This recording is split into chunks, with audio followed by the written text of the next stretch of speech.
1.9 billion euros. It is a number so large it loses meaning. With that kind of capital, you could buy a fleet of private jets, purchase an island, or fund the GDP of a small nation. Or, if you are the executives at Wirecard, you could simply invent it. For 20 years, Wirecard was the undisputed crown jewel of European technology. They were hailed as the PayPal of the East, a visionary financial institution that conquered the prestigious DAX 30 index. On paper, they were a 24 billion euro juggernaut. They had explosive revenue growth, massive Asian partnerships, and an unstoppable stock trajectory. But in June of 2020, the heart of this financial empire stopped beating. In a matter of 48 hours, Europe's most valuable tech company evaporated into thin air. Because the money, the billions of euros sitting in offshore bank accounts, was an illusion. When the authorities finally broke down the doors, the money was gone, and the man who held the keys to the vault had vanished on a private jet, leaving behind the most devastating financial crime scene in modern history. Today, we open the ledger. We are going to trace the missing billions, expose the regulators who protected a criminal syndicate, and pinpoint the exact moment the heart of Wirecard stopped beating. This is the fiscal autopsy of a ghost. To understand how a company dies, you must first look at how it was born. Our patient, Wirecard, was founded in 1999 on the outskirts of Munich. In its early days, Wirecard wasn't a glamorous tech giant. They did the dirty work of the internet. They processed credit card payments for the industries that traditional banks refused to touch: online pornography and unregulated gambling. It was a highly profitable, high-risk business model.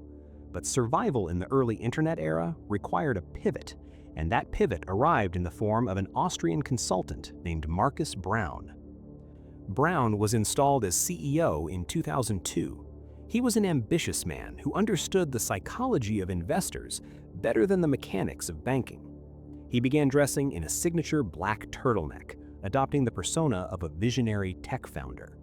He told the markets that Wirecard was no longer just a payment processor, it was a global financial ecosystem that would render traditional banks obsolete. And the market believed him. Over the next decade, Wirecard went on an aggressive acquisition spree, buying up smaller payment companies across the globe. By 2018, the illusion reached its peak.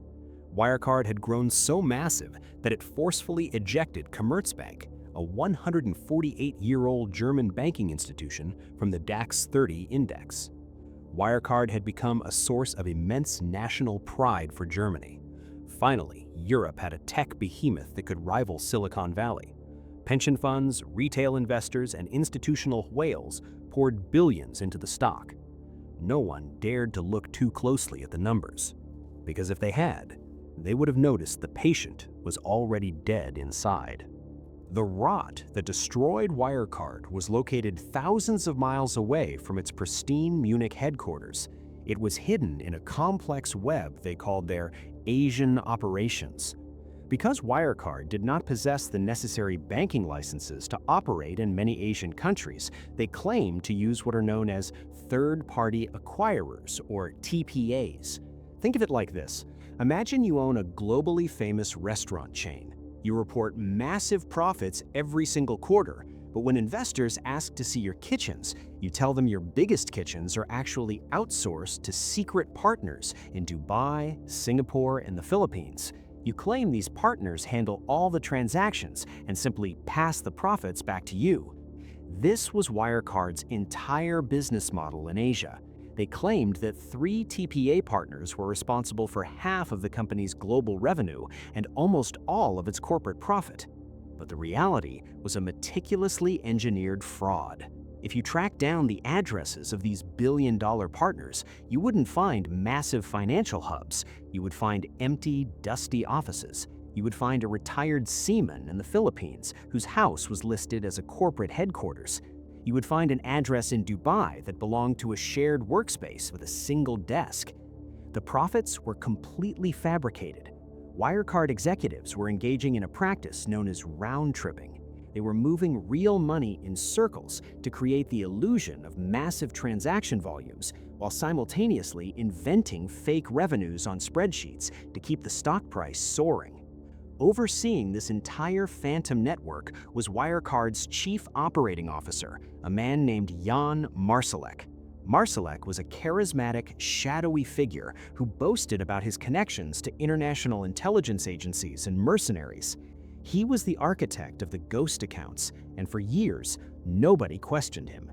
A healthy financial market relies on an immune system to fight off fraud, auditors, regulators, and investigative journalists. But in the case of Wirecard, the immune system aggressively attacked the cure. The first symptoms of the disease were exposed by Dan McCrum, a relentless investigative journalist for the Financial Times. For years, McCrum published meticulously researched articles pointing out the massive discrepancies in Wirecard's accounting. He showed that the numbers literally did not add up. In a rational market, the authorities would immediately audit the company. But Germany was blinded by national pride. Wirecard was their star. So instead of investigating the company, the German financial regulator, BaFin, decided to investigate the journalists. In a move that shocked the global financial community, BaFin filed a criminal complaint against the Financial Times. Furthermore, they enacted a historic ban on short-selling Wirecard stock. The government essentially made it illegal to bet against a criminal enterprise. Wirecard hired private detectives to stalk the journalists. They launched massive PR campaigns claiming they were the victims of a coordinated conspiracy by greedy Wall Street hedge funds. And it worked. The stock price continued to climb. The regulators had effectively placed a protective shield around a dying, fraudulent company. But you cannot hide a €2 billion lie forever. The pressure from international markets finally became too heavy to ignore. To clear its name, Wirecard was forced to hire KPMG to conduct a special independent audit of its Asian operations. This was the beginning of the end. In April 2020, KPMG released a devastating report. They stated in cold, bureaucratic language that they could not verify the existence of the Asian profits. They could not trace the money. The final death blow, however, came from Wirecard's own longtime auditor, Ernst & Young.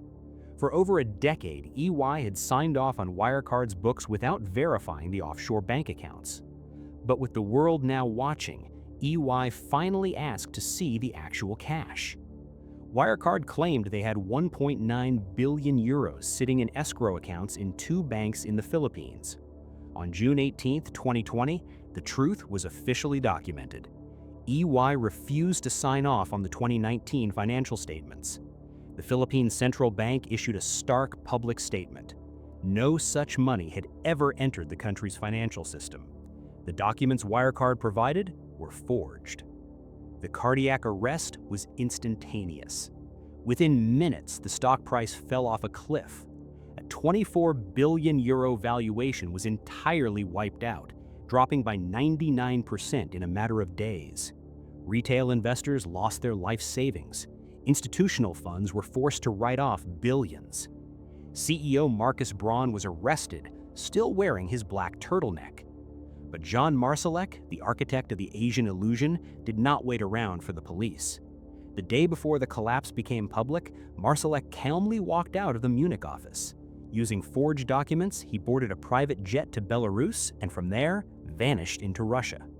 Today, he remains one of Interpol's most wanted men, allegedly living under the protection of Russian state intelligence.